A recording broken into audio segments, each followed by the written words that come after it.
itu. Bahkan dia menato namanya di lengan. Dia memukul kakaknya. Meskipun dipukul, dia juga tanpa suara. Tetapi, setelah si preman terlihat tato naga di badan dia, wajahnya diganti segala. Karena dia bertato banyak. Dibuktikan posisinya lebih tinggi. Dia bernama Oh Tae-sik. Dia sudah pernah orang tak takut apa-apapun. Apalagi setelah mabuk. Kerusakannya lebih kuat. Orang yang pernah melawan dengan dia tidak patah kaki maupun patah tangan. Orang-orang disebut dia ialah anjing gila. Pada salah satu kali melawan, dia tidak sengaja memukul seseorang sampai mati. Setelah itu, dia harus dipenjara selama 10 tahun. Tae-sik bertobat setiap hari di penjara.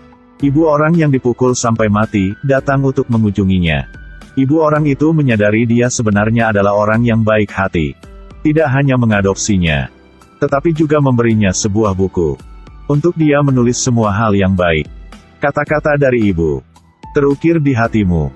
Karena belum pernah mengetahui rasaan keintiman di keluarga. Seteta tinggal 10 tahun di penjara. Akhirnya, Tae-sik sudah lupa semua yang terjadi pada masa yang lalu. Dia menulis beberapa yang dia akan dilakukan di buku kecil.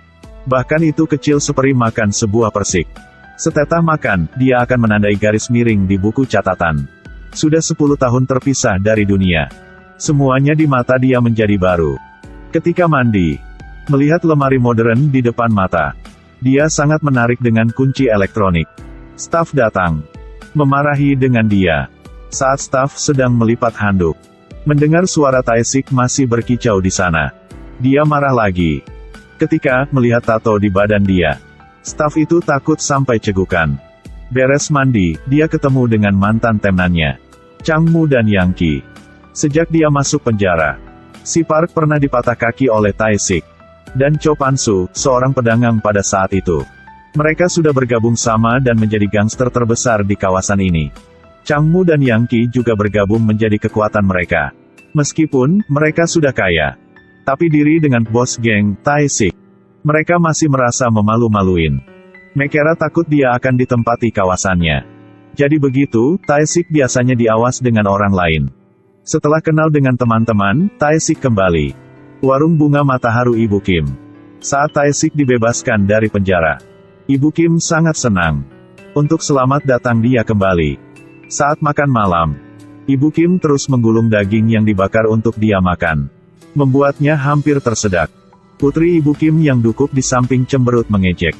Karena dia kurang paham kenapa ibunya mendapat dia jadi anak angkatnya. Dia tidak mau mengakui saudara ini. Di mata dia hanya orang asing. Untuk menjadi seseorang biasa, Tae-sik ke rumah sakit untuk menghapus tato. Dokter berkata, jika dihapus, akan meninggalkan banyak bekas luka. Kelebihan, biayanya tidak murah. Ini adalah karya seni. Kenapa Anda mau dihapus? Tae-sik menjadi karyawan bengkel mobil. Hampir cari uang, hampir menghapus tato. Polisi diam-diam mengawasinya. Sekarang dia pada waktu pengawasan, jika bika apa yang jahat, nanti masuk ke penjara lagi. Di beberapa hari yang dekat, Cho Pan-soo mencalonkan diri sebagai kandidat. Dia berjanji nanti akan memperbaiki kawasan pasar untuk semua orang. Pedagang-pedagang di sini percaya dia. Tapi baru naik mobil. Ini mengerikan. Dia siap membangun pusat pedagangan. Karena warung bunga Matahari Ibu Kim tidak ingin pindah. Jadi konstruksi masih stagnan dan tidak bisa dilanjutkan. Dia panggil Changmu Yang-ki datang untuk rapat. Siapa bisa menyingkirkan Ibu Kim pindah warungnya? Nanti beri klub terbesar di kawasan ini untuk mengelola. Changmu tahu, Tae-sik dan Ibu Kim berhubungan dekat. Jadi diam dan tidak ide apa-apapun. Ketika Yang-ki dengar Cho Pan-soo berkata, matanya lep cerah. Dia dan bawahan datang ke warung bunga Matahari. Kelompok gangster mengemudi mobil sampai ke warung bunga Matahari. Masuk warung mulai memusahkan barangan di dalamnya. Tae-sik sedang makan, melihat ini, segera berdiri untuk menghentikan mereka. Saat ini, Yang-ki membuka tirai dan masuk. Kelihatan mantan bos berada di sini. Dia takut banget. Tae-sik melompat. Ambil kerahnya. Keluar. Ini warung ibu saya. Yang-ki berlari ke Changmu. Lalu dia sudah mengerti mengapa Changmu tidak bersaing dengannya saat itu. Dia sudah tahu Tae-sik tinggal di sana. Changmu mencurigai Tae-sik telah bergabung dengan gangster Seoul. Kalau Tae-sik mengelola kawasan itu, mereka pasti tak bisa hidup damai. Tapi Tae-sik tidak bikin seperti pirikan mereka. Dia secara bertahap terintegrasi ke dalam keluarga ini. Dia membelikan Ibu Kim sepatu yang baru. Setelah itu, dia memeluk ibu dengan hati. Sekaligus dia membelikan untuk putrinya satu MP4 berkamera. Dia juga mengajar adiknya pengetahuan matematika yang dia pelajari di penjara. Bertahap-tahan. Jarak antara dua orang menjadi mendekati. Mereka ke piknik bersama-sama. Main foto bersama. Dia juga menyanyi untuk kakaknya. Tae-sik berada di sini membuatkan mereka lebih senang. Dan sekaligus, dirinya sudah cari tujuan untuk hidupnya. Setelah itu, dia menulis semua tujuan pada buku kecil. Ujian kelulusan SMA. Menghadiri universitas yang sama dengan putri Ibu Kim. Sesuatu hari, Cho Pan-soo melewati warung bunga matahari. Melihat warungnya berada di sana, dia marah. Si Park berkata, Changmu dan Yang Ki tidak bisa menyingkirkan Ibu Kim. Karena warung ini ada Oh Tae-sik untuk menjaga. Cho Pan-soo dengar dan marah. Dia ialah raja di kawasan ini. Dia mencari Changmu dan Yang Ki. Tidak peduli kedua Anda memakai cara apa. Harus menyingkirkan rumah Ibu Kim kepindahan. Malam itu, si Park ketemu Tae-sik. Memberitahunya alur dari Cho Pan-soo.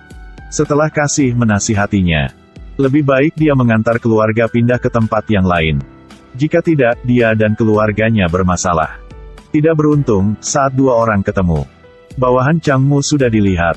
Setelah diketahui cerita ini, Changmu langsung pergi untuk ketemu Yang Ki. Dia pikir Cho Pan-soo bahwa berencana untuk memberikan klub itu si Park akan dikelola. Dua orang memutuskan kerjasama. Changmu berurusan dengan Tae-sik.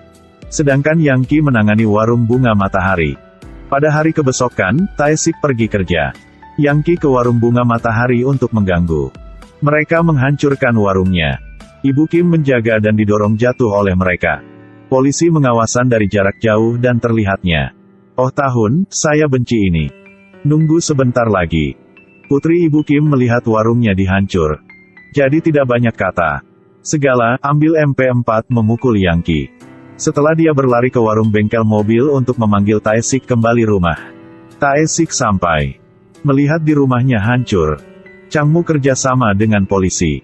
Memanggil bawahan-bawahan ke bengkel mobil yang Tae-sik kerja untuk diganggu.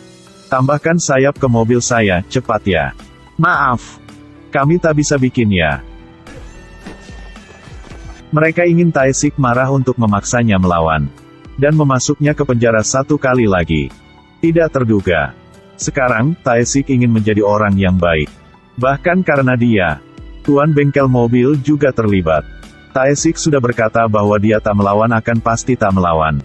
Dia dipukul sampai seluruh badannya berdarah. Dan di depan tuannya. Untuk menjaga. Baru saja dipukuli di siang hari.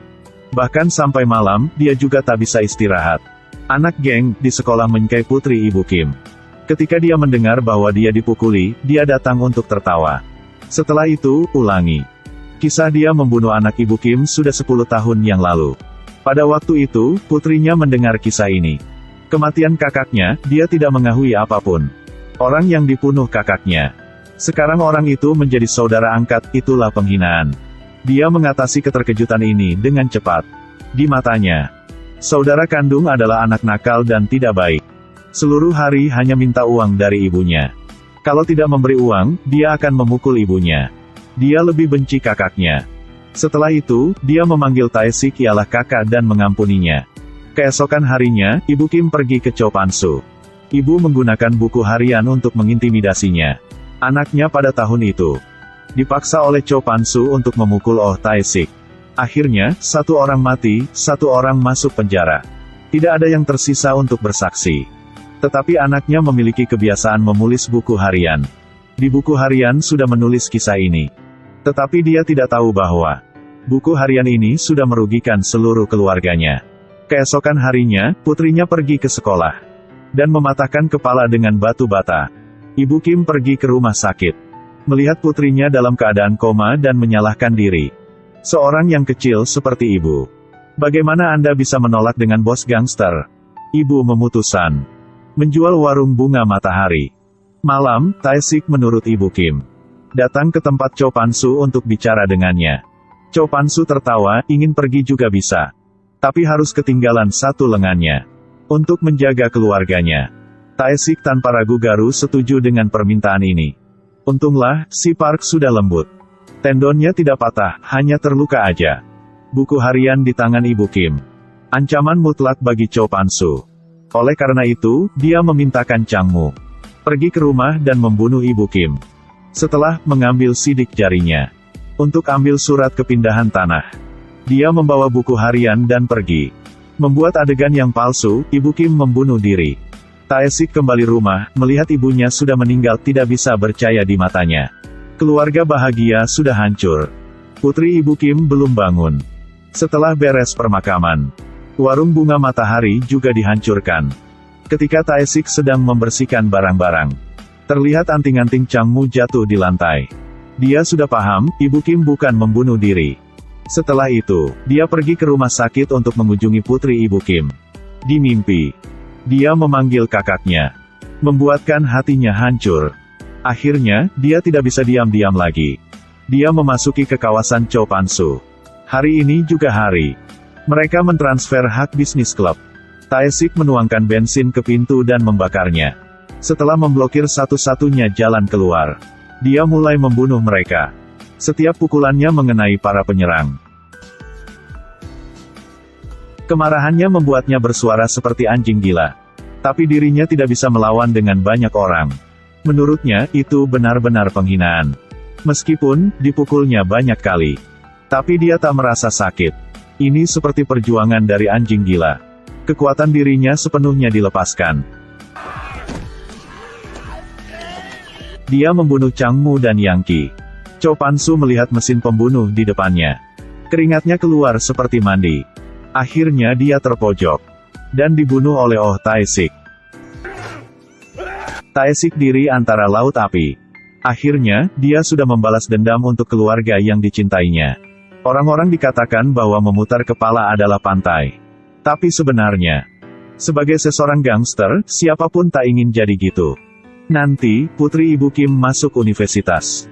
Tetapi dibutuhnya selalu membawa buku kecil. Dia belajar dari Tae-sik.